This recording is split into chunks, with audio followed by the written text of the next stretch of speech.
If you've ever dreamed of camping under the stars in Morocco, of hiking the Inca Trail to Machu Picchu, or tasting your way through Vietnam, then Intrepid has the trip for you. Travel with like-minded adventurers on a small group tour and be guided by locals who know all the best spots. Where will you go next? For over 1,000 trips to more than 100 countries, visit intrepidtravel.com. Intrepid. Good trips only. I used to wonder if I could turn my passion for broadcasting into a career.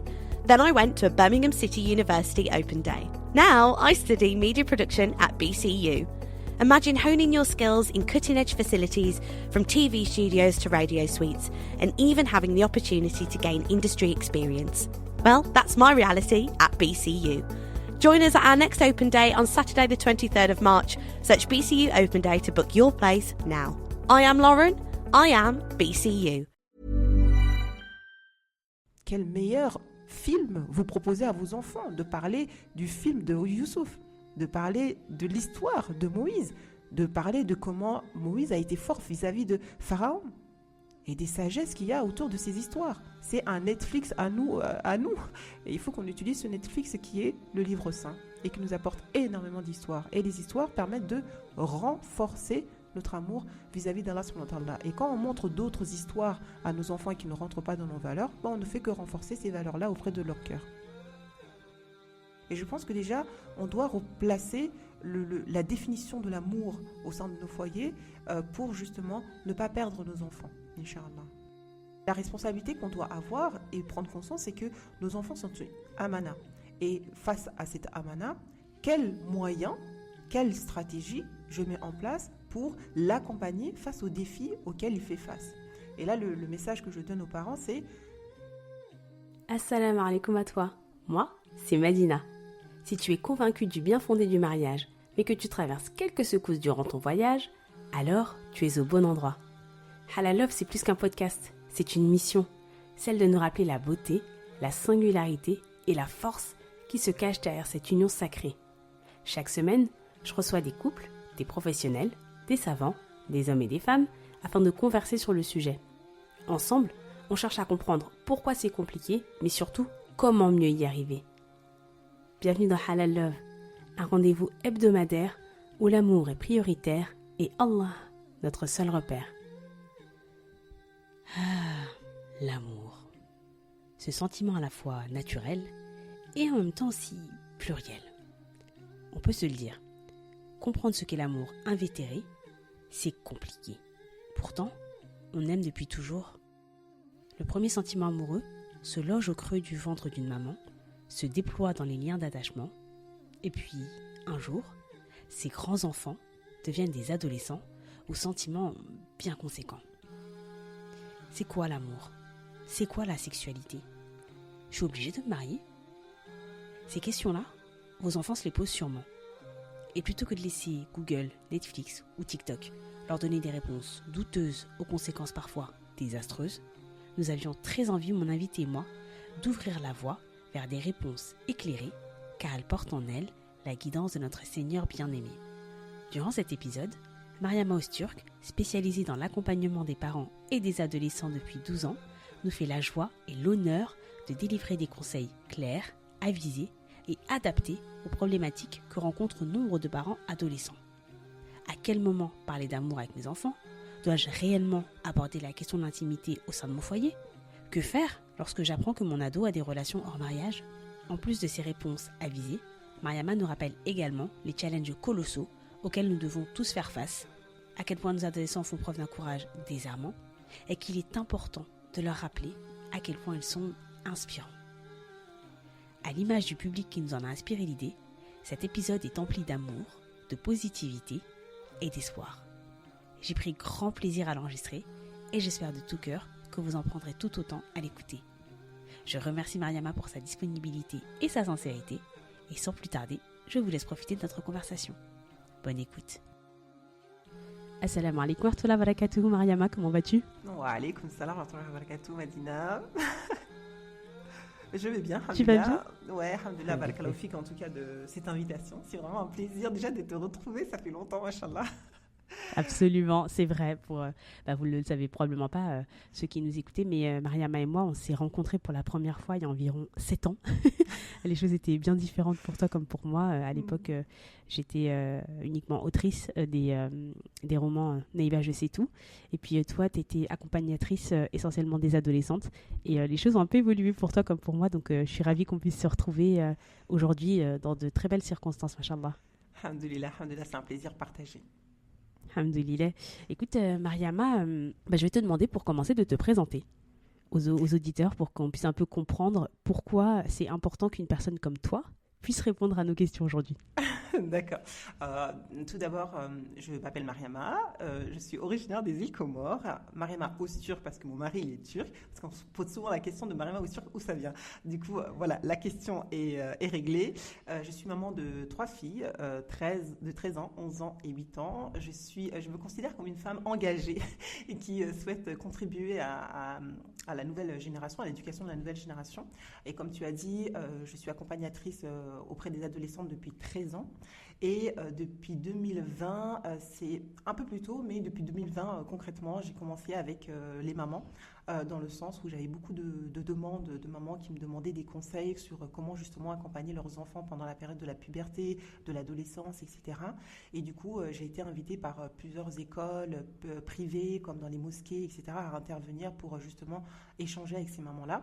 Et suite à ça, j'ai créé un blog où justement je permettais de mettre mes idées, mes stratégies éducatives, et qui ensuite a découlé vers une école avec un programme d'accompagnement qui aide justement les parents qui se retrouvent en difficulté face aux questions sexuelles de leurs enfants, et dans lesquels on les accompagne pour justement les aider à créer cette relation de proximité avec leurs enfants et les aider justement à aider leurs enfants à faire des choix conscients, respectueux et sains concernant leur relation à soi et leur relation aux autres, Inch'Allah.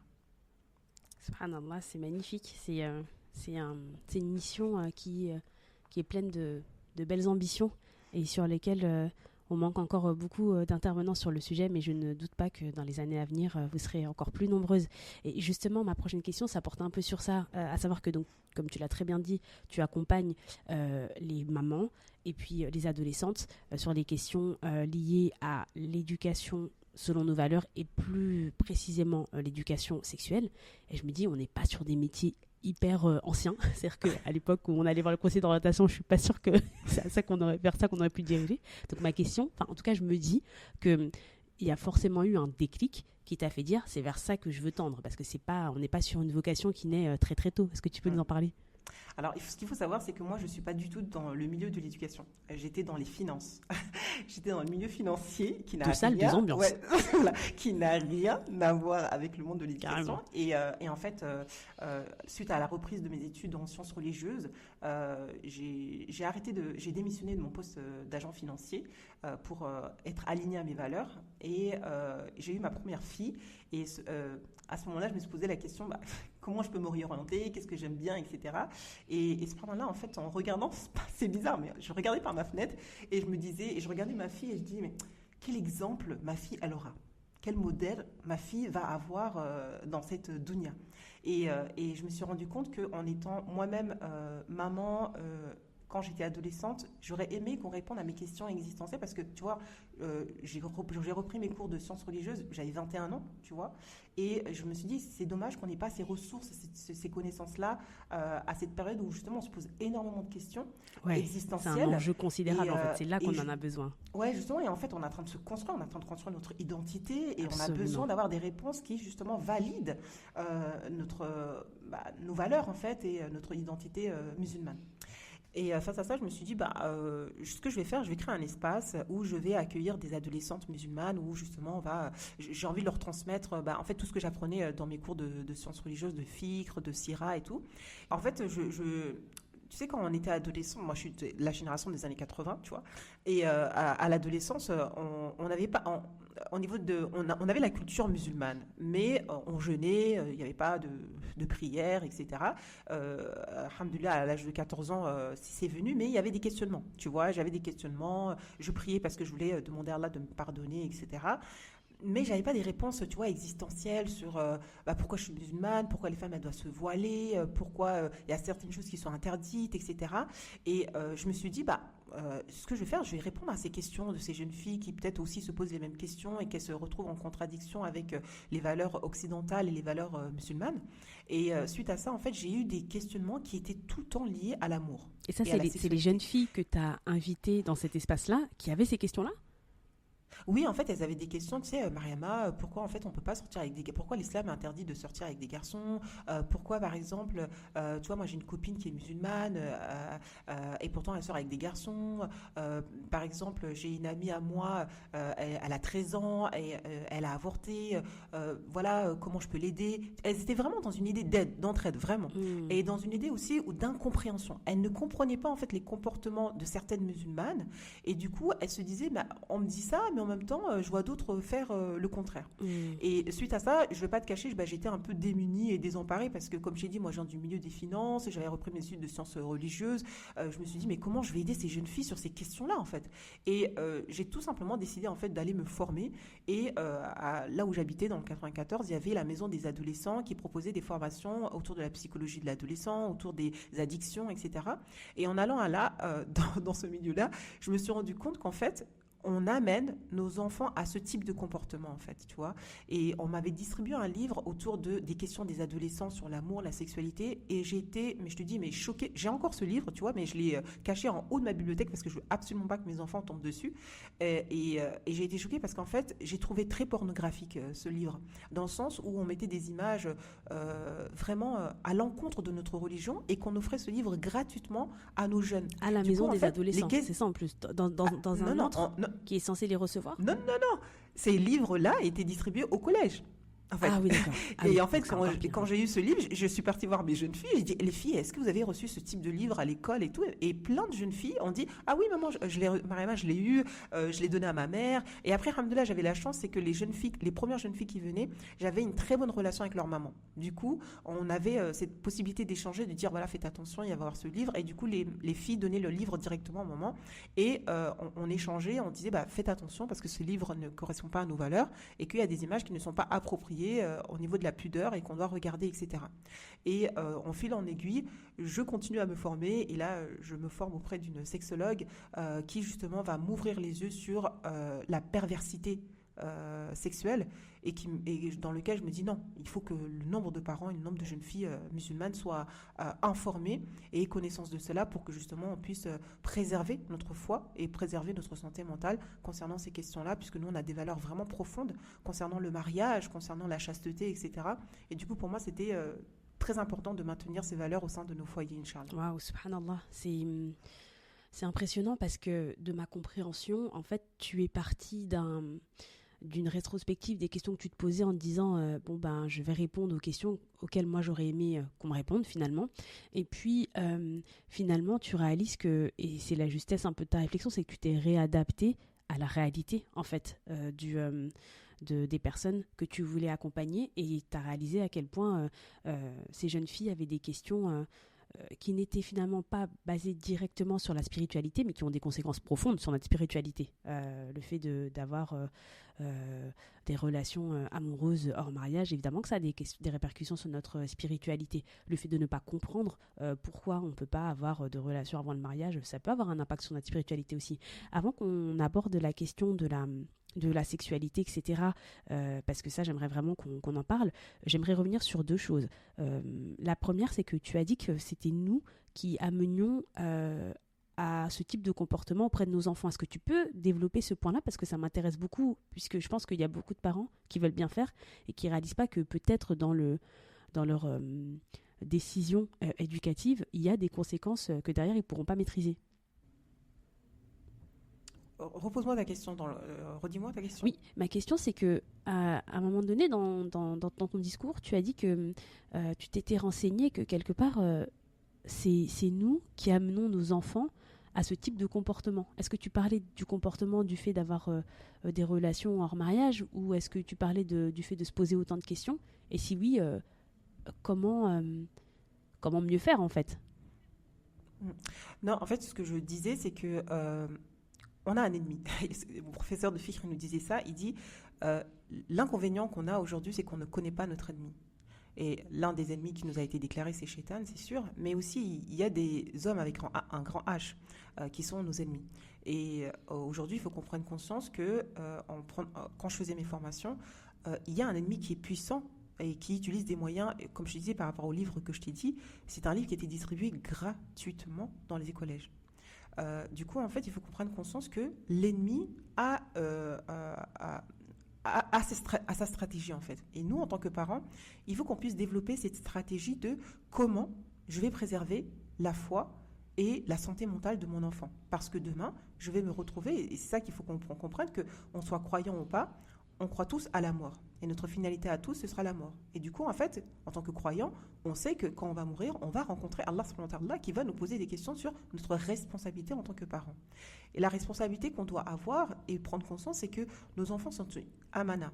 Et face à cette amana, quels moyens, quelle stratégie je mets en place pour l'accompagner face aux défis auxquels il fait face. Et là, le message que je donne aux parents, c'est l'ennemi a des stratégies bien précises et qu'il les met en place au quotidien. Et il faut que nous aussi, on soit prémunis et soit avant-gardistes pour justement avoir aussi des stratégies pour préserver la foi de nos enfants. qu'Allah nous facilite. On en reparlera dans quelques instants parce que je pense que c'est un élément clé de notre discussion. Mais avant d'aller sur ce sujet-là, la deuxième question que je voulais te poser, c'était justement par rapport à l'amour. Tu l'as très bien dit, beaucoup des adolescentes que tu as interrogées en premier lieu se posaient des questions sur l'amour. Et autant je pense qu'on commence en tout cas à comprendre, voire on a compris pour certains qu'il fallait vraiment reprendre pas le pouvoir, mais si un peu quand même, en tout cas qu'il fallait reprendre le dessus sur l'éducation, notamment sexuelle auprès de nos enfants, parce que en face, il y a des forces vives, très motivées, qui ont pris ce sujet à bras-le-corps. Autant je trouve que l'éducation à l'amour, c'est complètement laissé à l'abandon. Je pense qu'on n'a pas encore compris à quel point c'était un socle déterminant, je trouve, en tout cas, dans l'épanouissement de nos vies d'adultes. Donc ma question, c'est est-ce qu'il y a un âge pour parler d'amour à ses enfants ? Et si oui, comment est-ce qu'on peut adapter le discours à la tranche d'âge de nos enfants ? Parce que j'imagine qu'on ne parle pas de l'amour à un enfant de 6 ans comme à une adolescente de 12 ans. Alors déjà, je voudrais savoir, c'est quoi l'amour ? Tu vois, ma question, c'est un peu ça, en fait. Ma question, c'est est-ce que... moi, en tout cas, là, en l'occurrence, je te parlais de l'amour entre un homme et une femme. Je te parle vraiment de cet amour-là. Est-ce que... Mais c'est une super question. C'est est-ce que, du coup... est-ce qu'on doit en parler à nos enfants et si oui, est-ce qu'on est suffisamment armé pour savoir justement ce que c'est l'amour, tu vois, c'est presque une deuxième question finalement. Moi, tu sais, en fait, moi je parle pas de sexualité avec les adolescentes. Moi je parle d'amour, c'est-à-dire que de ce lien d'amour, parce qu'on est des êtres d'amour, des êtres, tu vois, Allah subhanahu wa ta'ala nous dit adorer. Il nous a créés pour l'adorer, et l'adorer veut dire en français énormément, aimer énormément. Du coup, en fait, en tant que parents, le lien d'amour doit être créé parce que ce qui fait que nos jeunes ont des relations sexuelles ou des relations hors mariage, etc., c'est parce que justement, on a oublié ce lien d'amour qu'on doit créer avec nos enfants. Déjà, ne serait-ce que d'expliquer à notre enfant qu'il est né d'une union d'amour, qu'il est né par l'amour de papa et maman. Ils se sont tellement aimés qu'Allah leur a donné ce cadeau-là, déjà. Et dans notre amour, on va montrer notre amour à notre enfant par les affections, par le fait de se toucher, le fait de se regarder, le fait de faire des activités ensemble et de nous montrer ce lien qui nous lie et que on s'aime en Allah subhanahu wa ta'ala. Je ne t'aime pas parce que j'ai besoin que tu fasses des choses qui vont me plaire, etc. Je t'aime parce que Allah subhanahu wa ta'ala a fait de toi mon cadeau. Et je pense que déjà, on doit replacer la définition de l'amour au sein de nos foyers pour justement ne pas perdre nos enfants, Inch'Allah. C'est hyper beau et je retiens beaucoup de choses de ce que tu as dit, mais parmi les choses qui m'ont marqué, c'est de dire que, tu vois, moi je te disais, là je parle de l'amour entre un homme et une femme, mais quelque part, on peut commencer à leur parler d'amour en parlant de l'amour qu'on leur porte, en fait. Et puis après, de de développer sur l'amour entre un homme et une femme, et un amour évidemment qui est triangulaire. Et je pense que tu as raison, c'est essentiel d'aborder cette notion très jeune, parce que quand on l'aborde pas très jeune, on est face à des contenus, mais j'allais dire on en parlera plus tard, mais on peut en parler maintenant aussi, des contenus, et par là j'entends très clairement des films, des séries télé, merci, nous on était des plutôt génération Beverly Hills, comment ça s'appelle, les frères Scott, Dawson, c'est des relations extrêmement bidirectionnelles. Un homme et une femme s'aiment, et l'un est tout pour l'autre, et vice versa. Et Allah, il ne fait jamais partie de l'équation. Et la réalité, c'est que tu construis du coup ton schéma amoureux en fonction de ce que tu as vu pendant très longtemps, jusqu'à ce que tu finisses par comprendre que, en fait, si tu mets pas Allah dans l'équation, ton calcul, il sera toujours faux. Ça ne fonctionnera jamais. Donc ma question, c'est, est-ce qu'on doit interdire à nos enfants ce type de contenu, ou est-ce qu'on peut trouver un entre-deux? Parce que moi, j'ai quand même la conviction, je le dis, c'est même pas je pense, j'ai la conviction que ces supports-là ont été créés à dessein, et que j'ai surtout la conviction que ça a un impact profond sur notre construction derrière de l'amour, du mariage, puis derrière de l'intimité. Qu'est-ce que tu en penses? Qu'est-ce qu'on peut dire aux parents qui nous écoutent, ou aux éducateurs en fait qui nous écoutent, parce qu'on l'a tout à fait dit avant qu'on enregistre, une tante peut être une éducatrice, et un oncle aussi. Tout à fait. Déjà, moi, la question que j'ai envie de me poser, c'est qui est l'auteur de ces films, séries, etc. Quel est son objectif derrière le fait de distribuer ce type de films et de séries? Quelle est la valeur qu'il y a derrière ces films et ces séries? Et tu as dit quelque chose, c'est que ça ne parle que de la relation d'amour entre un homme et une femme, et il n'y a jamais cette relation avec Allah subhanahu wa ta'ala. Du coup, c'est quand je regarde ces films et ces séries, est-ce que ça me rapproche d'Allah subhanahu wa ta'ala, et ça me rappelle que demain je vais me rappeler d'Allah et que je vais rencontrer Allah? Est-ce que ça me rappelle de faire le bon comportement, ou ça m'amène à des comportements dans lesquels ça ne rentre pas dans mes valeurs? Et si j'ai souvenir, ces séries-là, c'était toujours des relations hors mariage. Absolument. De ces jeunes-là. Absolument. Ils avaient 15, 16 ans, et c'était des amours de collège, etc. Est-ce que dans notre religion, Allah nous dit d'avoir des amourettes de 15, 16 ans hors mariage, etc. Ça, c'est des questions qu'en fait, en tant que parent, on doit se poser avant de se poser devant un film et de le proposer à nos enfants. Ça, c'est la première question, et j'ai envie de dire c'est la première étape. Mais la deuxième question que je me pose, c'est qu'est-ce qu'on fait? Parce que la réalité, c'est que les enfants, ils ont envie de regarder ça. Et en plus, nous, à notre époque, il y avait quelques séries le week-end. Aujourd'hui, on est sur des plateformes. Et en fait, moi, j'ai envie qu'on réponde à ces questions-là, parce que la réalité, c'est qu'il y a beaucoup de parents qui sont encore confrontés à ce type de choses. Il y a encore beaucoup de foyers dans lesquels il y a Netflix, il y a Amazon Prime, et les enfants, pour se divertir, ils regardent ce genre de séries, ou ils regardent ce genre de livres, parce qu'on ne va pas en parler aujourd'hui, mais les ouvrages aujourd'hui, il y a quand même un véritable tournant dans la manière d'explorer les relations amoureuses, que ce soit avec des personnes du même genre, ou que ce soit avec une sexualité qui est très très très très très loin de nos préceptes religieux. Donc ma question, c'est qu'est-ce qu'on fait? Qu'est-ce qu'on dit à ces parents? Est-ce qu'on leur dit virer Netflix? Est-ce qu'on leur dit clairement, en fait, est-ce qu'on leur dit d'interdire à leurs enfants d'avoir de tels supports sous leurs yeux? Qu'est-ce qu'on peut leur dire? Ce sera en fonction de leurs objectifs. Quel est l'objectif qu'ils ont de leur enfant? Quel adulte ils veulent avoir demain? Tu as dit que nos enfants, ils ont envie de regarder. Non, on donne envie à nos enfants de regarder ça. L'ennemi donne envie à nos enfants de regarder ça. Je n'ai pas de pouvoir sur ce que les réalisateurs décident de faire en termes de films, etc. Mais j'ai un pouvoir au sein de mon foyer. J'ai le pouvoir de dire j'ai envie ou j'ai pas envie de regarder. J'ai envie de regarder parce que franchement c'est super divertissant, ça répond à mes besoins, ça répond ça répond à mes valeurs, etc. Je n'ai pas envie de regarder parce que ce film ne correspond pas du tout à mes valeurs et va t'amener à avoir des désirs qui ne correspondent pas à nos valeurs profondes. Du coup, en fait, c'est toujours la responsabilité aux parents de savoir qu'est-ce qu'il veut réellement au sein de son foyer. D'accord? Et dans l'alternative, ok, je t'interdis de regarder ces dessins animés, je t'interdis de regarder ces films, je t'interdis de regarder Netflix, mais qu'est-ce que je vais apporter comme alternative? Et le problème, en fait, c'est que on interdit quelque chose, mais on n'apporte pas d'alternative. Et les alternatives sont nombreuses. Aujourd'hui, on nous offre que des choix devant l'écran.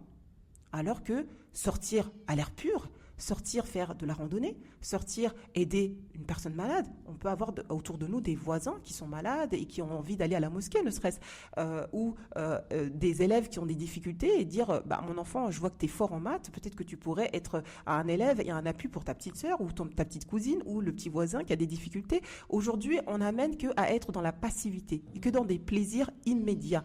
Tu as besoin de te distraire, va devant l'écran. Tu as besoin de te distraire, va dans les réseaux. Mais est-ce que cela nous apporte un bonheur ici-bas et dans l'au-delà, ou ça nous rapporte qu'un bonheur immédiat? Ouais, je te remercie vraiment beaucoup, Barakallahu fik, Mariama, parce que je pense que c'était important qu'on creuse dans quelles sont les alternatives, et puis qu'est-ce qu'il faut. C'est pas qu'est-ce qu'il faut dire aux parents, parce que je veux dire, on n'est pas là pour donner des leçons, loin de là, mais c'est plutôt pour apporter des solutions. Et je te remercie profondément, Barakallahu fik, d'en avoir apporté de nombreuses. Et puis, je ne peux pas m'empêcher de faire un lien entre ce que tu viens de dire et ton programme qui s'appelle Oser éduquer. Je ne sais pas si tu te souviens, mais quand on s'est recontacté pour préparer l'interview, j'avais dit que j'avais pas compris pourquoi Oser éduquer. Mais en fait, ça prend tout son sens de par ce que tu viens d'expliquer. Que finalement, avoir des adolescents épanouis, ça passe par des parents qui osent mettre en avant leurs valeurs islamiques et qui osent s'armer face à toute une ribambelle de contenus, de stratégies qui sont mis en place pour que nos enfants tombent de l'autre côté de la barrière. Tout à fait, et je parle en connaissance de cause. Tu vois, j'ai choisi oser parce que, ne serait-ce que par ma propre expérience, j'ai dû oser.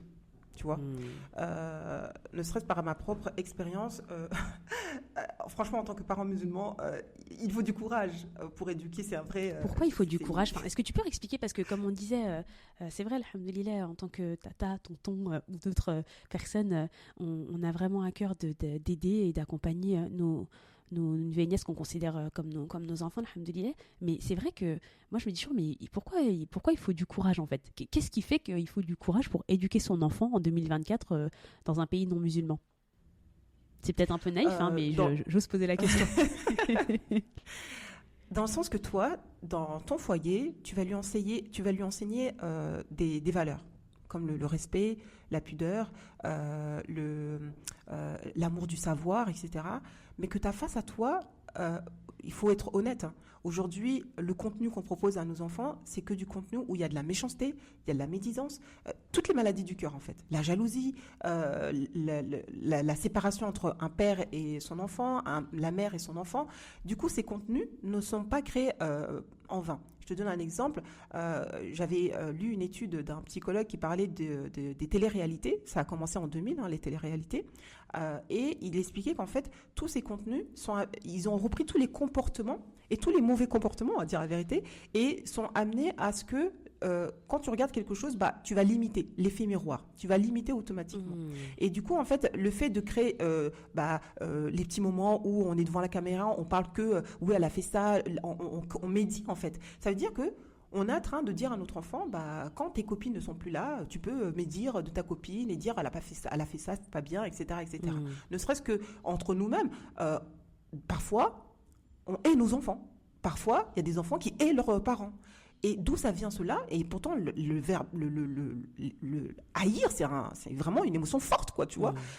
Et pourtant, tout ce qui est autour de l'éducation de nos enfants n'amène que à ça, en fait.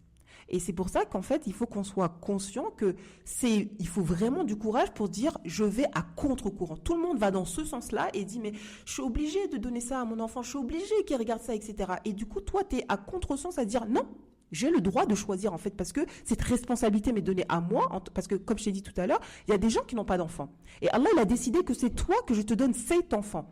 Et du coup, comment tu vas éduquer cet enfant-là? Du coup, moi, j'ai cette responsabilité vis-à-vis de mes 3 filles de choisir, de faire les bons choix et qui vont en fonction de mes valeurs profondes. Et alhamdoulilah, en tant que croyante, on a un livre qui est clair, qui nous donne des règles claires, et on a un enseignant clair, le prophète Mohammed sallallahu alayhi wa sallam, qui nous donne la clarté en termes de comment on doit vivre en société, comment on doit être ne serait-ce dans le couple, comment on doit être avec nos enfants, comment on doit éduquer nos enfants. Tout cela a été enseigné.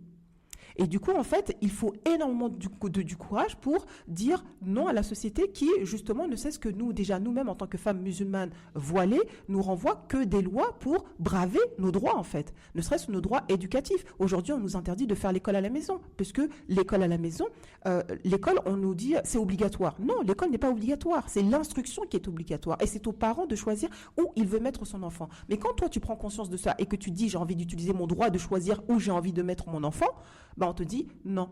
Pourquoi ? Parce qu'on ne veut pas que tu donnes certaines valeurs et qu'on veut que tu suives le moule, en fait. C'est hyper intéressant. Vraiment, c'est à la fois intéressant et c'est vertigineux. Je voudrais revenir sur un terme, tu sais, tu disais, on n'est pas obligé, parce que parfois on peut s'entendre dire, oui, mais je suis obligé de donner ces séries-là à mes enfants. Moi, mon propos, c'est pas dire je suis obligée, mais si, peut-être un petit peu d'ailleurs maintenant que j'y pense, mais c'était plutôt de se dire que c'est difficile de nager contre des vents contraires qui sont vraiment des torrents. Et d'ailleurs, en parlant de vents contraires, tu vois, moi je pense à tous ces enfants musulmans qui sont scolarisés dans des écoles publiques ou privées catholiques et qui sont confrontés, là vraiment confrontés sous leurs yeux à une vision, à une pratique de l'amour qui sont toutes les deux très différentes, très éloignées de ce à quoi l'islam nous enjoint. Quand on est au collège ou quand on est au lycée, parfois même quand on est en primaire, on voit des personnes se fréquenter allègrement, s'embrasser. Il y a une notion de la mixité qui est très loin de ce à quoi on nous enjoint. Et moi, ma question, c'est comment on peut les armer face à ça ? Parce que tu vois, il y a ce que toi, tu mets en place en tant que parent dans ton foyer en te disant ça rentre pas chez moi. Mais la réalité, c'est que dès lors où tes enfants fréquentent un endroit sur lequel tu n'as pas la main, il faut les armer pour l'extérieur. À l'intérieur, ok, tu as mis des garde-fous, mais à l'extérieur, comment ils font ? Et j'ai vraiment comment les armer. C'est un terme que j'utilise à dessein parce que, comme tu l'as très bien dit, Iblis nous a déclaré la guerre et cette guerre, elle passe par ses suppôts, par les personnes qu'il a mis en place et parfois par les personnes qu'il a mis en place au sein des stratégies qui sont liées à nos établissements scolaires, malheureusement. C'est pour ça que je dis oser, il faut vraiment du courage parce que tu vois, regarde, nos jeunes vraiment ils ont beaucoup de courage, il faut dire la vérité. Ils sont dans un environnement qui les pousse, tu vois, à la perversité. Et cependant-là, on voit des jeunes qui tiennent le coup, en fait. C'est beau ce que tu dis. Vraiment, je t'interromps 30 secondes, mais je trouve que c'est magnifique de rappeler que nos enfants, ils ont du courage. Parce que je pense qu'on tend à l'oublier. Énormément. Ouais, je trouve que c'est hyper juste. Mais énormément. Énormément. Moi, quand j'étais avec les jeunes filles, moi, je disais... Et en plus, moi, j'avais des jeunes filles, tu sais, à 12 ans, elles se voilaient, elles allaient à l'école, elles se faisaient critiquer, elles se faisaient insulter. Et pourtant, elles étaient, mais non, mais je ne l'enlèverai pas. Franchement, moi, je trouve que nos jeunes filles, elles nous éduquent sur le courage. Et pour être sincère avec toi, c'est elles qui m'ont donné cette notion de courage, cette notion de oser, parce que nos jeunes aujourd'hui, ils s'affirment beaucoup plus que nous à leur époque. Et je pense que c'est la force de l'épreuve qu'ils vivent, qui les pousse encore plus à vouloir être déterminés dans leur foi. Et après, il faut qu'on les accompagne bien. Pour répondre à ta question concernant comment les armer, on les arme à la maison en leur donnant les clés que tu as citées tout à l'heure. On a dit que Iblis nous a déclaré la guerre. Mais Allah, elle a dit que tu ne toucheras pas mes serviteurs dévoués. Du coup, en fait, Allah, il faut qu'on regarde ce que Allah nous a donné comme arme pour justement faire face à l'extérieur. Parce que même le prophète Mohammed sallallahu alayhi wa sallam, à l'extérieur, il faisait face à sa propre famille, des fois qui lui jouait des tours. Du coup, c'est lui apprendre déjà la notion de la pudeur. Il faut apprendre à nos enfants qu'est-ce que la notion de la pudeur. Qu'est-ce que la aura, c'est-à-dire quelles sont les limites de la décence que je dois avoir en regardant l'autre et en termes de ma tenue vestimentaire. Il faudrait lui apprendre aussi à baisser le regard. Dans la sourate An-Nisa, on a pas mal de versets qui nous expliquent pourquoi il faut baisser le regard, etc. C'est pas de marcher la tête baissée, mais c'est de prendre conscience que le premier regard, il est à Shaitan, mais le deuxième, c'est moi qui ai la conscience dessus et que je dois y mettre une pensée sincère en me disant, est-ce que ce que je regarde là correspond à ma valeur et dans la décence en termes de la pudeur, en termes de l'habit, etc., etc. En donnant toutes ces ressources à mon enfant, il est dans la capacité... En fait, aujourd'hui, on a trop infantilisé les enfants. On les rend bébés. Oh là là, est-ce que vraiment des jeunes qu'on commence à parler qu'on rentre sur ce sujet-là, parce que vraiment, faire un podcast de 3 heures, vraiment, je ne suis pas certaine. Aujourd'hui, t'as un jeune de 15 ans, c'est un homme. Et il ne faut pas oublier la règle, c'est que dès que nos filles, en termes de majorité, devant Allah subhanahu wa ta'ala, dès que nos filles, elles ont leurs règles, elles sont responsables devant Allah subhanahu wa ta'ala. Et un garçon, c'est la même chose en termes de sa première éjaculation de sperme, c'est déjà un adulte en fait. Et du coup, il faut qu'on soit conscient de comment Allah, parce qu'on regarde en Occident, à 18 ans, t'es majeur, mais en islam, c'est pas comme ça en fait. Et en termes d'adolescent, il n'y a même pas en fait aussi, tu vois. L'adolescence, c'est un terme qui existe que depuis un siècle. Et du coup, il est important de savoir que nous, on éduque les futurs adultes de demain. Et que les futurs adultes de demain, il faut les préparer à comment ils doivent vivre à l'extérieur.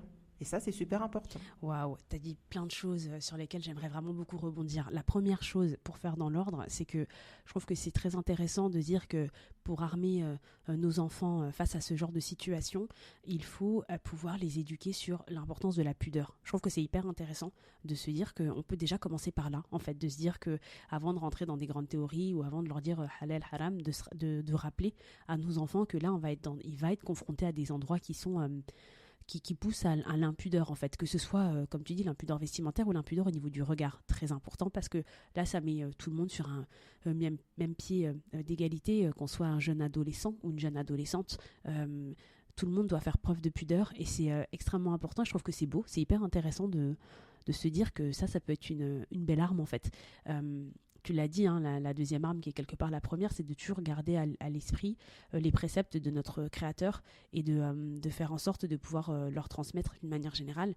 Et le troisième que moi je rajouterais, c'est que charité ordonnée commence par soi-même. C'est-à-dire que montrons à nos enfants, faisons preuve nous-mêmes de pudeur, et c'est quelque chose auquel je nous enjoins tous, hein. Je m'inclus moi la première, hein. C'est pas du tout un ordre que je donne en disant moi c'est fait, pas du tout, parce que de toute façon je le répète, je n'ai pas d'enfant, mais il y a vraiment je pense cet élément là, parce que on a des parents, alhamdoulilah, et on voit à quel point l'exemplarité dont ils ont pu faire preuve nous aide aujourd'hui au quotidien. Moi, dans un autre exemple, je vois que dans mon mariage, je reproduis des comportements que j'ai beaucoup aimé voir chez ma mère.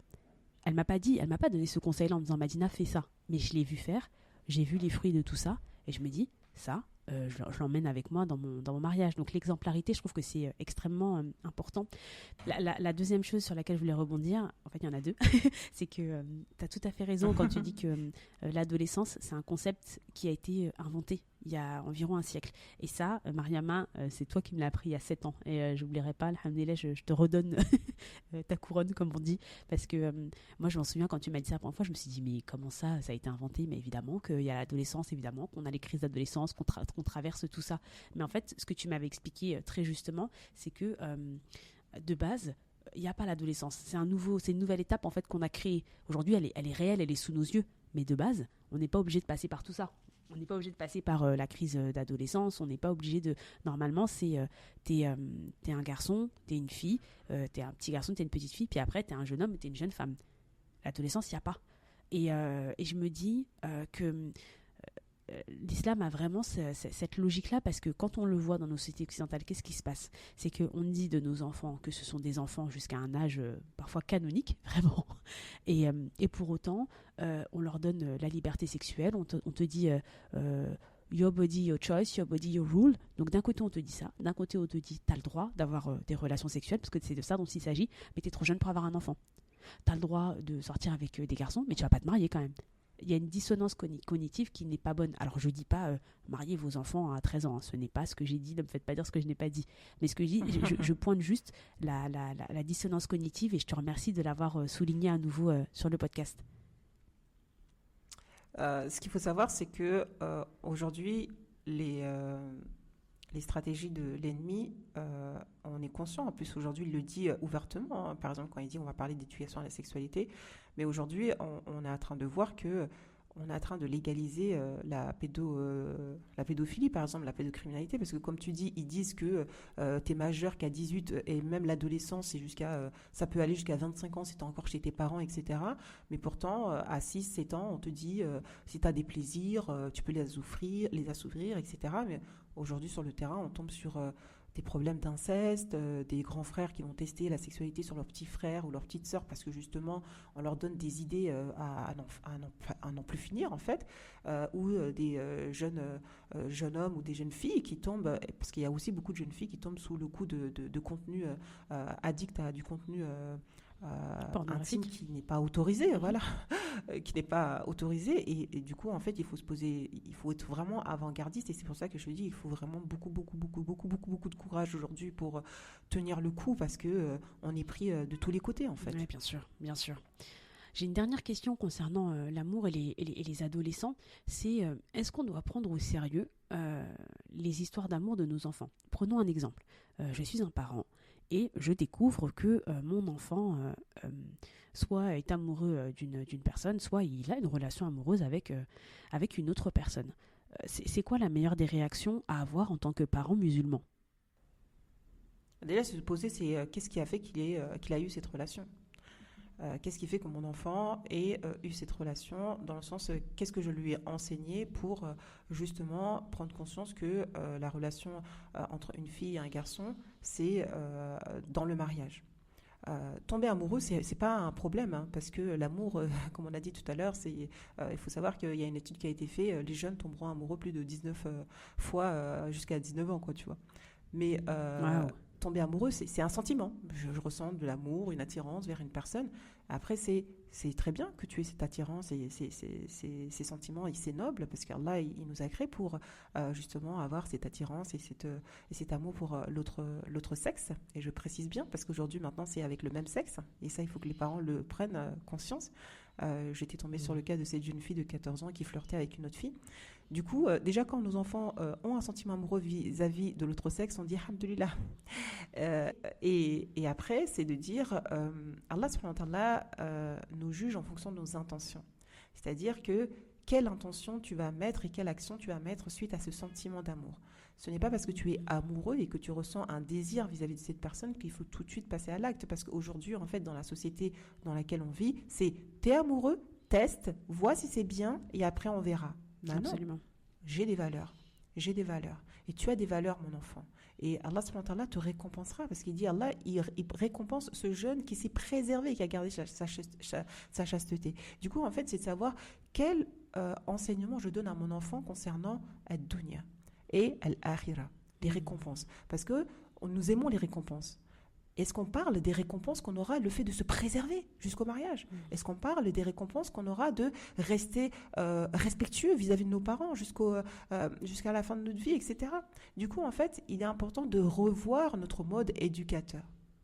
Aujourd'hui, on lit énormément de livres sur l'éducation positive, l'éducation Montessori. Je ne suis pas contre ces éducations parce que j'ai lu aussi pas mal de livres dessus et ça m'a beaucoup aidé aussi dans l'éducation de mes enfants. Cependant, j'ai une conviction profonde que dans le Coran et dans la sunna du prophète Mohammed, on a la meilleure des éducations.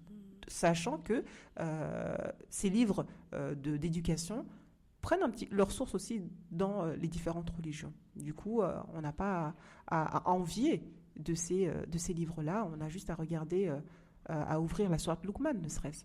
Et regarder les sagesses qu'il y a dans la sourate Luqman, de regarder les sagesses qu'il y a dans la sourate Yusuf. Tout à l'heure, tu me disais quel divertissement je pourrais proposer à mon enfant. Mais proposez-leur de lire et de faire des assises autour du Coran. Quel meilleur film vous proposez à vos enfants? De parler du film de Youssouf, de parler de l'histoire de Moïse, de parler de comment Moïse a été fort vis-à-vis de Pharaon et des sagesses qu'il y a autour de ces histoires. C'est un Netflix à nous. Et il faut qu'on utilise ce Netflix qui est le livre saint et qui nous apporte énormément d'histoires. Et les histoires permettent de renforcer notre amour vis-à-vis d'Allah subhanahu wa ta'ala. Et quand on montre d'autres histoires à nos enfants et qui ne rentrent pas dans nos valeurs, on ne fait que renforcer ces valeurs-là auprès de leur cœur. Je trouve que c'est hyper intéressant parce que en fait là tu soulèves un point qui est crucial, à savoir redéfinir le divertissement. Tu vois, c'est-à-dire que en fait, ne pas accepter que le divertissement, c'est être devant sa télé ou de faire du Netflix and chill, ça c'est une définition du divertissement qui nous a été donnée, voire imposée. Mais la réalité, c'est qu'on peut se divertir différemment et que nos histoires à nous, effectivement, constituent une forme de divertissement, mais un divertissement qui est sain, en fait. Un divertissement qui ne nous amène pas qui ne nous amène pas à, comme tu le dis, comme tu l'as très bien dit précédemment, à noircir, entre guillemets, notre cœur. Ou en tout cas, à faire en sorte que notre cœur soit le dépôt de beaucoup de maladies. Et ce que j'ai beaucoup aimé dans ta réponse, Barakallahu Fik, c'est que déjà, t'as pas culpabilisé l'amour. Parce qu'en fait, souvent, je pense, quand on a peur et qu'on voit un enfant prendre une mauvaise décision, on va le dire comme ça, on a peur et donc on se met en colère. Et on lui dit c'est n'importe quoi ce que tu fais, puis de toute façon ça ne durera jamais, il se moque de toi, ça on l'a entendu 100 fois, hein. Ça je pense que franchement je ne fabule pas.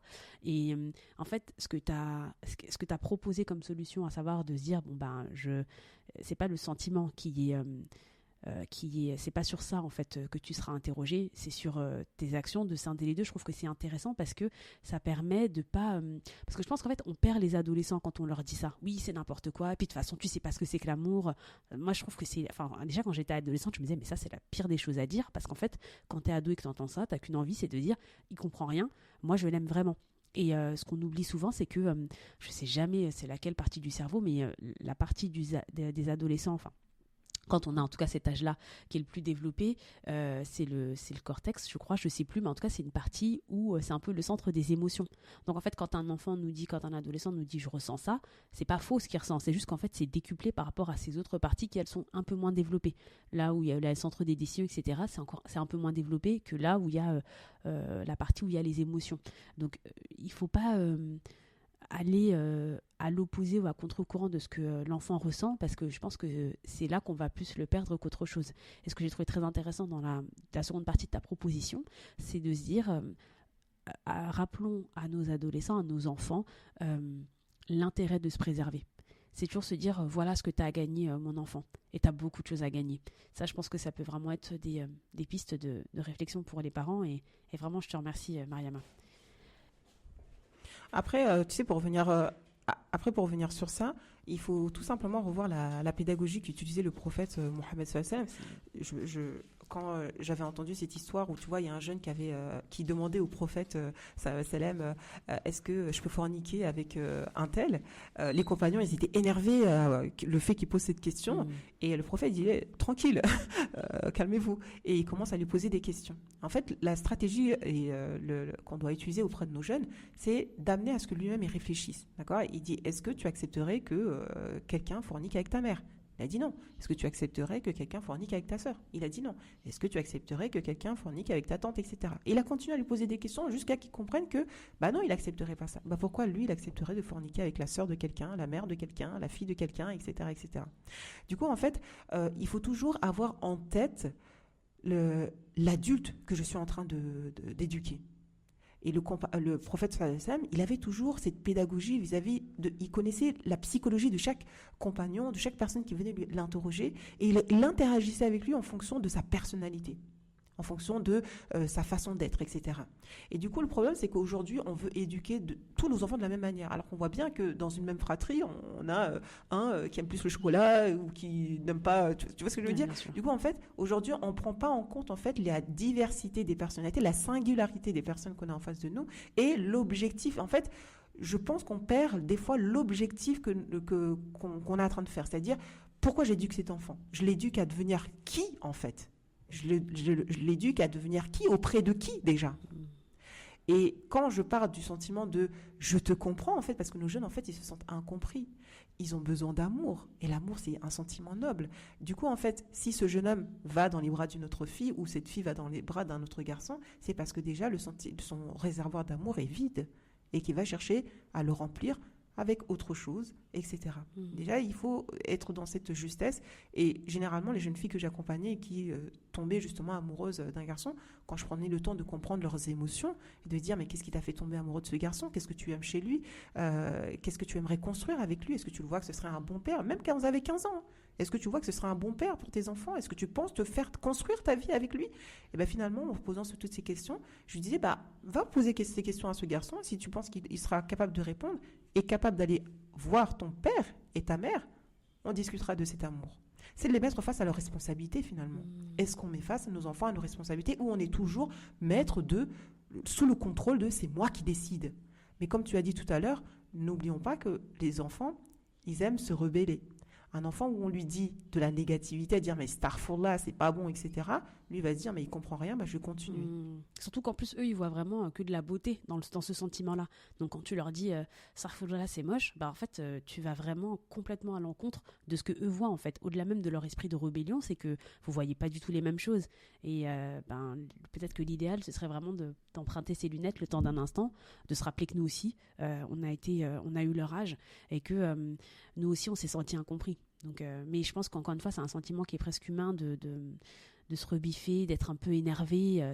Cette colère, elle arrive presque de manière instinctive et ça demande un travail, j'imagine, de la mettre sous cloche et d'avoir des outils pour répondre différemment. Et je te remercie parce que tu nous accompagnes vers la découverte de ces nouveaux outils. Alhamdulillah.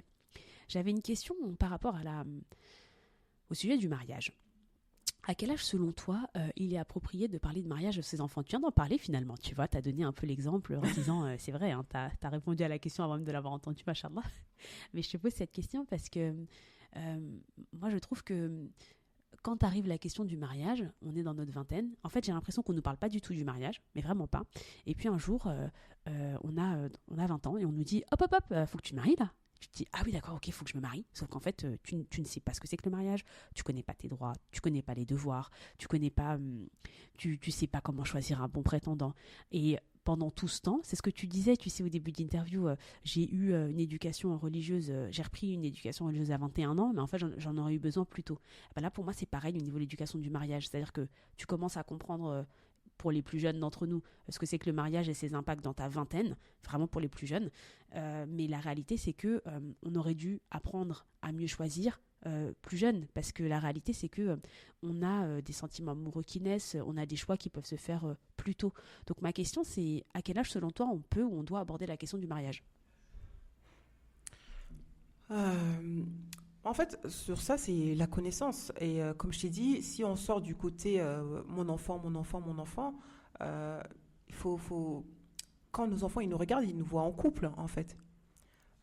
Et je pense qu'en fait, la notion de mariage, t'en parles tout le temps, dans le sens où l'enfant il nous voit et il dit papa et maman, c'est quoi? Papa et maman, ils se sont mariés. Là déjà, on parle du mariage. Et à 10, 11, 12 ans, c'est de vraiment prendre ce temps de notion de... Cependant, je vais revenir sur ce que tu as dit tout à l'heure par rapport à ta mère, du fait de l'exemplarité. C'est tout simplement quel exemple nous donnons à nos enfants concernant le mariage. Après, par rapport au mariage, généralement, c'est... comme je t'ai donné l'exemple de cette jeune fille de 15 ans, c'est parce que justement, voilà, elle a eu des... Nos filles, elles ont toujours des bonnes intentions, c'est je vais me marier avec lui, etc. et tout. Quand ta fille, elle vient te dire j'ai envie de me marier, c'est voilà, qu'est-ce que le mariage pour toi? Qu'est-ce que ça représente le mariage pour toi? Et après, comme j'ai dit, c'est d'avoir les connaissances autour du mariage. Qu'est-ce qu'Allah subhanahu wa ta'ala nous dit du mariage? Quelles sont nos règles, comme tu as dit, les devoirs? Tu vois, quand j'ai repris mes études à 21 ans, je les ai repris avec mon mari. Et on avait le cours sur le divorce.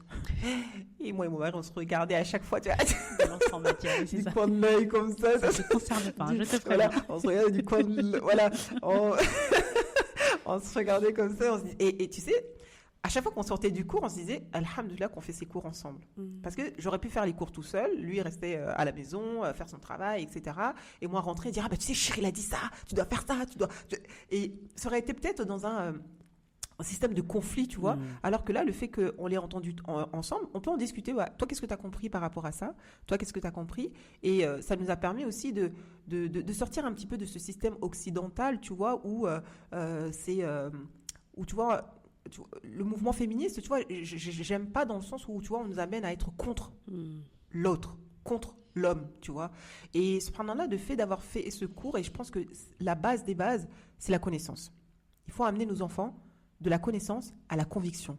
La connaissance amène à cette conviction. Du coup, en fait, ces questions, on n'oserait même pas à se poser, dans le sens que si je sais comment le prophète sallallahu alayhi wa sallam il dit mariez vos enfants jeunes, etc. Jeunes, on dit pas de les marier à 12, 13 ans parce que j'ai été une fois attaquée par rapport à ça, du coup je fais attention. Mais c'est quand le professeur Sam il dit marier jeune, c'est quand vous voyez que vos enfants ils sont en âge de se marier et que ils sont en âge de fonder un foyer, mariez-les.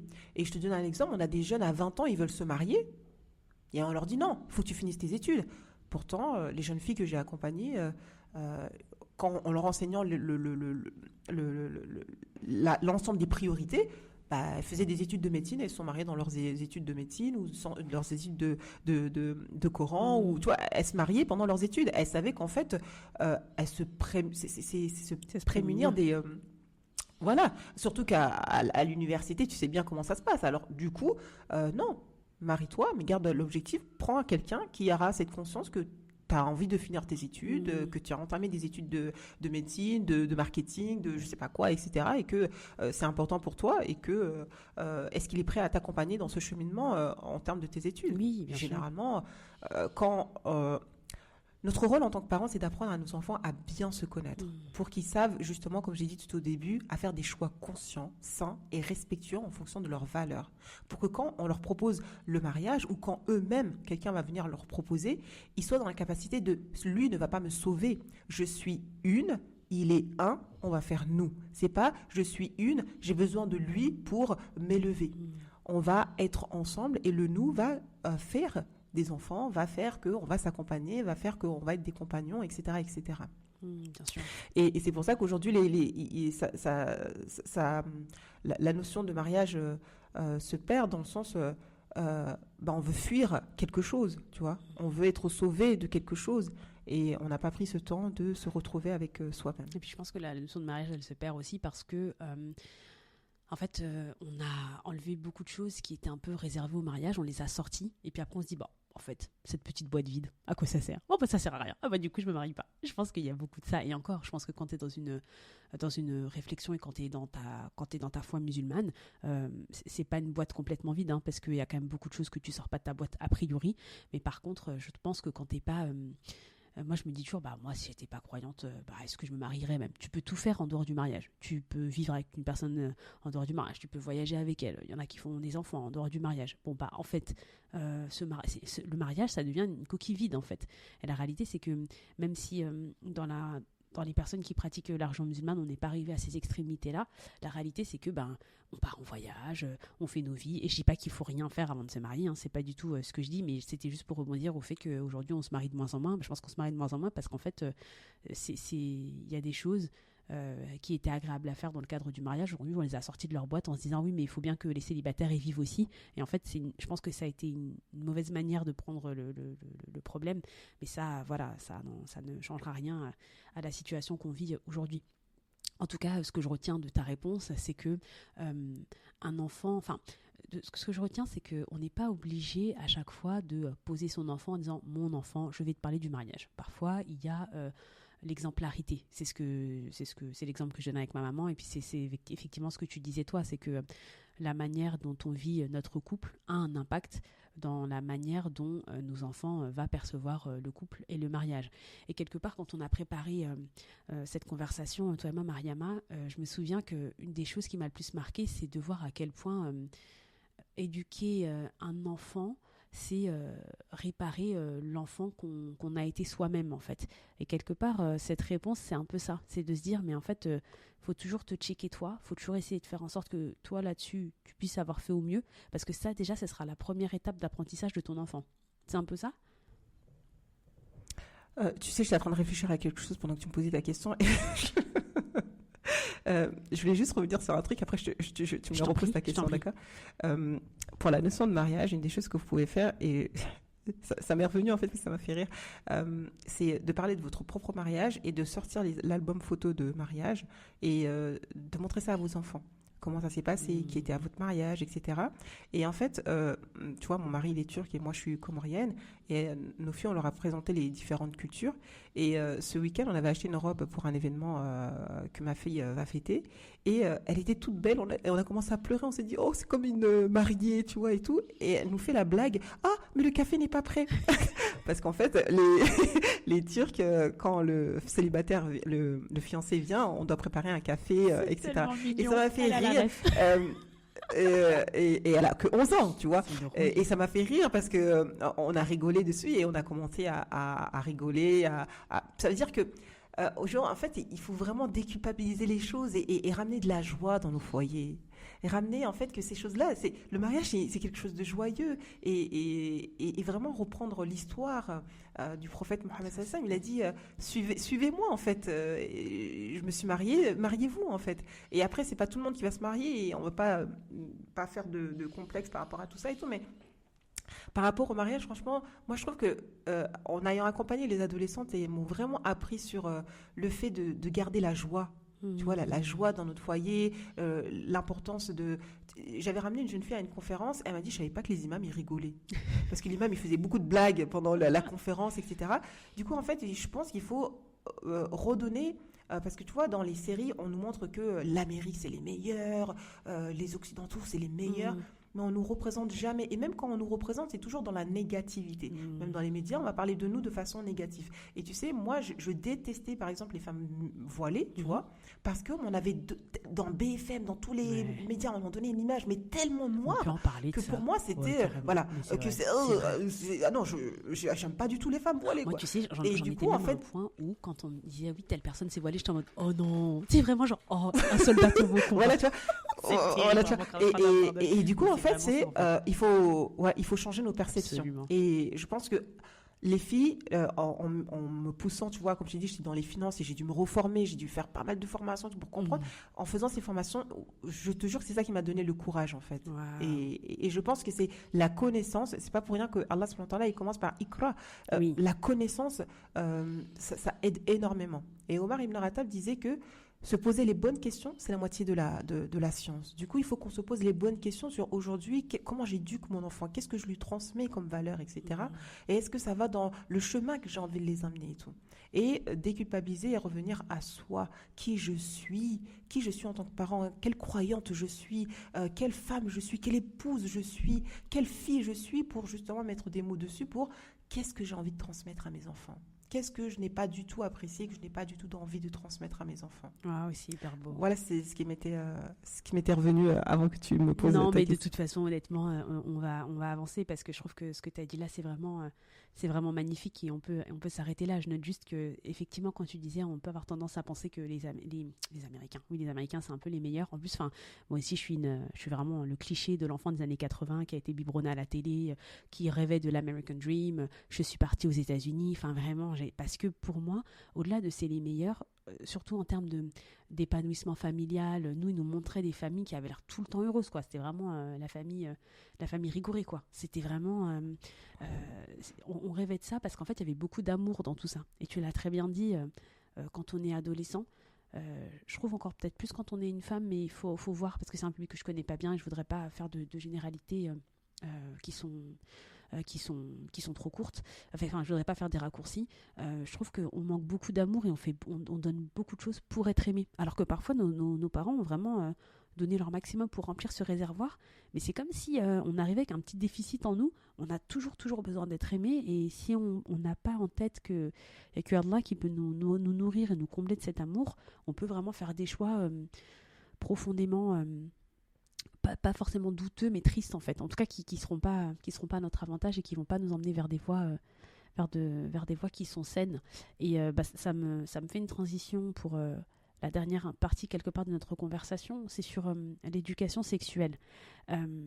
Aujourd'hui, on parle beaucoup d'éducation sexuelle parce que c'est un sujet qui a été pris à bras-le-corps par l'éducation nationale, il faut le dire.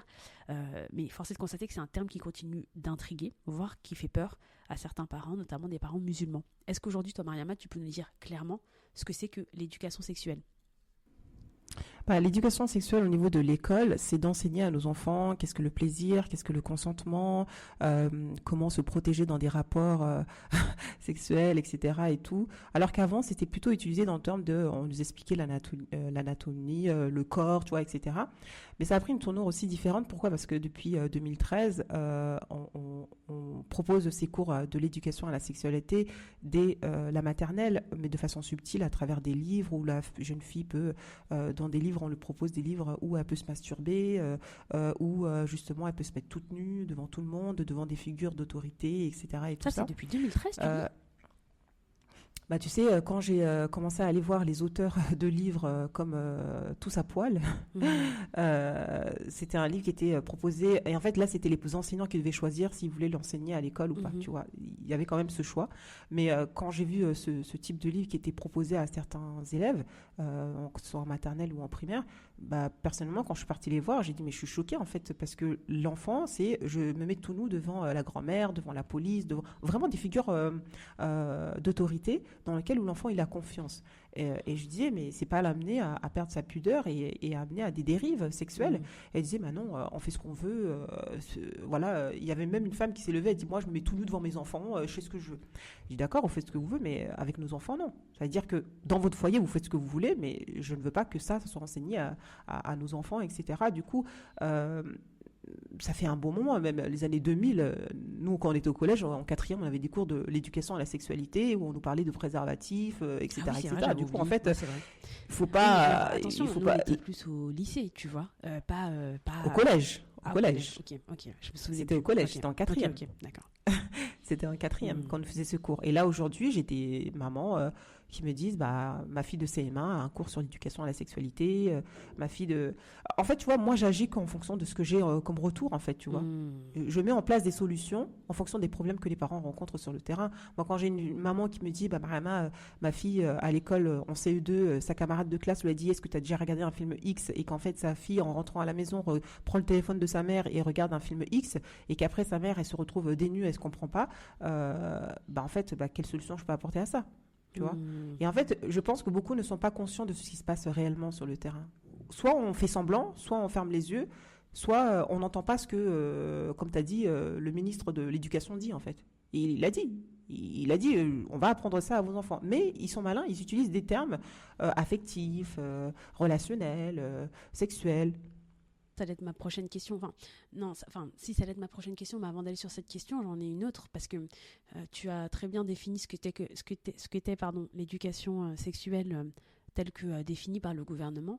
C'est quoi une éducation sexuelle selon l'éthique musulmane? Parce qu'en fait, tu en as un petit peu parlé et c'était un peu presque être Sam le pompier, à savoir que toi, tu interviens selon les demandes des parents. Mais en fait, ce serait quoi une éducation sexuelle musulmane qui n'est pas en train d'intervenir pour soigner ou pour réparer une mauvaise éducation sexuelle? Est-ce que c'est possible et c'est quoi concrètement? Ça passe par quoi? Bah, l'éducation sexuelle, bah, c'est un rapport entre une femme et un homme. C'est-à-dire que j'en parle quand mon enfant est prêt à se marier et après à avoir une relation avec son futur époux. On n'en parle pas Du coup, plus on parle tôt. à ce moment-là. Tu fais pas d'éducation sexuelle à un enfant de 8 ans ou 10 ans. Je pose les questions comme ça, hein. Je dis pas qu'il faut faire ça. Hein. Tu vois, moi j'ai ma fille, elle a 13 ans, j'ai jamais parlé de sexualité à ma fille. Je lui parle, comme j'ai dit tout à l'heure, de la pudeur, du fait de baisser le regard, du fait que on n'a pas le droit de regarder une personne nue parce que voilà, elle respecte pas la aura. Voilà, je lui parle de ses menstrues, des changements de son corps, que voilà, son corps va se transformer parce qu'il va se transformer en femme et que Allah la prépare à devenir une femme qui va enfanter quand elle sera mariée, etc., etc. Voilà de quoi on doit parler avec nos enfants, de la puberté, de ces transformations du corps. Et après, aujourd'hui, on veut qu'on parle que de sexualité, mais je sais pas, la vie est pleine de choses. Nos enfants, on peut leur parler de science, on peut leur parler de l'importance de bien connaître son corps, on peut leur parler des mathématiques. Voilà. Pourquoi, en fait, aujourd'hui, on vient amener absolument, il faut parler de sexualité à nos enfants, en fait. Alors que nos enfants, comme on a dit tout à l'heure, ils n'ont pas besoin de ça, ils veulent juste de l'amour, de l'affection. Oui. Et de toute façon, tu l'as dit précédemment, tu as dit, moi je parle pas d'éducation sexuelle, je parle d'amour. Tu as commencé en disant ça, la première fois qu'on a abordé ce terme-là dans notre conversation. Donc, quelque part, tu reboucles un peu ce par quoi tu avais commencé. Et j'ai une dernière question là-dessus, est-ce que, je pense qu'on a la réponse, mais quand même on te la pose, est-ce que les parents musulmans prennent un risque en n'abordant pas la question de l'éducation sexuelle auprès de leurs enfants? Comme j'ai dit tout à l'heure, c'est quoi l'éducation à la sexualité? Moi, en tant que parent et en tant qu'accompagnatrice des mamans, moi, ce que j'essaie de faire, c'est de faire un travail sur comment on peut préserver l'iman de nos enfants, tu vois, la foi de nos enfants à travers cette santé mentale, en les éloignant en fait de la pornographie, des perversités ou des agressions sexuelles, etc. Du coup, en tant que parents musulmans, je pense qu'il faut revenir tout simplement à nos préceptes. on se dit musulman. Et quand on se dit musulman, Allah subhanahu wa ta'ala nous donne des règles en fait. On a des règles qui sont régies par la jurisprudence, par la sira du prophète Mohammed sallallahu alayhi wa sallam. Et revenir à ça, ça va nous permettre en fait d'éduquer des enfants sains et des adultes sains.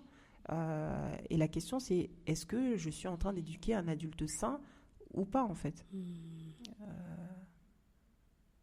Merci beaucoup Mariama, c'était extrêmement clair. Est-ce que tu souhaiterais nous partager un dernier conseil? Est-ce que tu aurais une dernière recommandation pour les parents qui nous écoutent, mais pas que les parents, comme on a dit on le dit de plus en plus, il faut tout un village pour élever un enfant. Ça, on le savait depuis longtemps, du fait de nos origines et du fait de notre religion, on le sait.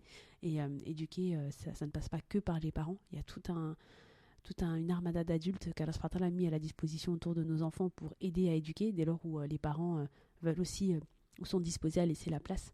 Donc est-ce que tu aurais un dernier conseil à prodiguer à toute cette armada-là, Inch'Allah? Ne restez pas seul. Ne restez pas seul parce que une brebis, on dit ça, une brebis seule se fait attaquer facilement par les moutons. Du coup, en tant que parent, aujourd'hui, on ressent beaucoup de frustration, de culpabilité. On se dit, on a mal éduqué nos enfants, etc. Il faut vraiment sortir de ces émotions désagréables et s'entourer des personnes qui vont nous donner la force et le courage de continuer à oser, parce que c'est vraiment pas facile aujourd'hui l'éducation. Mais alhamdoulilah, le fait qu'on soit croyant nous donne cette force de persévérer, d'être dans l'endurance et de continuer à être dans l'espoir. Parce que tant qu'on a la vie, on est toujours dans l'espoir. Et il ne faut jamais désespérer en disant « mon enfant il a fait ça, c'est fini ». Non. Il y a beaucoup de jeunes qui sont revenus à Allah subhanahu wa ta'ala à 20 ans, à 19 ans, à 15 ans, à 25 ans, à 30 ans. Du coup, il ne faut jamais perdre espoir. Et le conseil que je donnerais, c'est ne vous comparez jamais aux autres parents. Si vous vous comparez, ce sera plutôt dans la positivité, dans le sens que je vais essayer de prendre quelque chose de positif qu'a fait ce parent et je vais essayer de l'incorporer au sein de mon foyer. Mais jamais de vous comparer à vous rabaisser. « Ah, elle fait mieux que moi. Ah, elle sait mieux que moi. Ses enfants, ils sont plus polis. Ses enfants sont plus intelligents. » Ça a fait que détruire notre confiance en nous, notre confiance en nos capacités. Et il ne faut pas oublier que, comme j'ai dit tout à l'heure, il faut qu'on connaisse bien notre ennemi parce qu'il a mis en place des stratégies bien efficaces pour faire dévier et faire grandir la perversité autour de nous. Parce qu'avant, nos parents, ils avaient peur quand on était à l'extérieur. Aujourd'hui, on a peur quand nos enfants sont à l'intérieur parce qu'avec les écrans et tout ça, ils peuvent accéder, ne serait-ce que dans leur chambre, au danger. Ouais, du coup, il faut qu'on soit prévoyant et qu'on soit fort. Physiquement, intellectuellement, spirituellement, et s'accrocher au câble le plus fort, celui d'Allah subhanahu wa ta'ala. Quand on a Allah dans notre vie, tout est possible. Subhanallah. Alhamdulillah, on va s'arrêter là. Je pense que tout a été dit et c'est une magnifique conclusion parce que c'est une conclusion qui termine avec notre Seigneur, celui qui peut tout. Donc on ne peut pas mieux terminer que ça. Je remercie vraiment beaucoup Mariama. Une dernière chose, où est-ce que les personnes peuvent communiquer avec toi s'ils souhaitent te contacter? Ils peuvent me retrouver sur Instagram, Mariama Ozturk avec le tiré du 8. Sinon, j'ai un podcast dans lequel je réponds aux questions sexuelles de leurs enfants. Sur le podcast, vous le retrouverez sur YouTube, Mariama Ozturk, et sur Spotify. Spotify, c'est Mariama Ozturk, Oser éduquer. Et bien sûr, pour celles qui veulent aller plus loin, qui ne veulent pas que du contenu gratuit, il y a le contenu payant dans lequel il y a le programme d'accompagnement où justement là on a créé un village avec des mamans extraordinaires qui ne cessent de s'encourager et se soutenir dans l'éducation de leurs enfants et vraiment de sortir de la solitude. Parce que des fois on a l'impression qu'il n'y a que nous qui arrive ça comme problème, mais cependant quand on se retrouve dans ce village qu'on a créé, qui est via le net aussi, parce que vu que je suis expatriée en Turquie, c'est via le net que je continue, via en ligne que je continue mon travail terrain. Du coup on a créé un groupe Telegram dans lequel les mamans de la formation se retrouvent et peuvent immédiatement avoir accès à moi et à mon équipe dont il y a une coach parentale qui prend le temps de répondre à leurs questions concernant la communication, etc. Machallah. Merci beaucoup pour toutes ces informations. Barakallahu fik, tashkur edelem. C'est bien comme ça qu'on dit? Evet. Merci beaucoup Mariama. Prends bien soin de toi et puis à très bientôt Inch'Allah. Assalamu alaikum wa rahmatullahi wa barakatuh. Wa alaikum salam wa rahmatullahi wa barakatuh. C'était Halal Love, le podcast qui cherche à s'aimer en Dieu pour semer mieux. Je suis Madina, votre hôte et sœur en Allah, et je vous remercie de votre écoute, de votre soutien au quotidien. Halal Love est un podcast façonné avec beaucoup d'amour et qui se nourrit du même ingrédient. Si vous souhaitez m'en témoigner tout autant, je vous offre 3 possibilités qui ont l'élégance de pouvoir se cumuler. La première, laissez le nombre d'étoiles qu'il vous plaira sur Apple Podcast. Cela aide énormément le podcast à être référencé et n'ayant pas de réseaux sociaux, c'est la seule manière de le rendre visible en ligne, de porter encore plus loin le message d'amour en Allah, Inch'Allah. Deuxième option, vous pouvez soutenir financièrement le podcast en souscrivant à mon Patreon. Pour 5 € par mois, vous aurez accès à un mini-épisode supplémentaire, mais surtout, vous aidez considérablement le podcast à perdurer. Vous valorisez une manière d'aimer qu'Allah agrée. Et Inch'Allah, vous en serez récompensé. Pour plus d'informations, un lien est accessible dans le descriptif de l'épisode. Enfin, dernière option, abonnez-vous à ma newsletter. Une semaine sur 2, je vous partage des réflexions plus personnelles, des ressources sur l'amour ou sur le mariage. Le lien pour vous abonner est également disponible dans le descriptif de l'épisode. Je vous remercie sincèrement pour votre fidélité et votre confiance. Et je terminerai en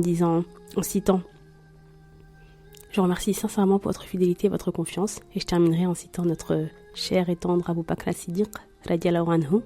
Si j'agis bien, soutenez-moi, et si je m'égare, remettez-moi dans le droit chemin. Je vous donne rendez-vous dans 2 semaines, Inch'Allah. D'ici là, prenez soin de vous, et peace and halal love sur vous.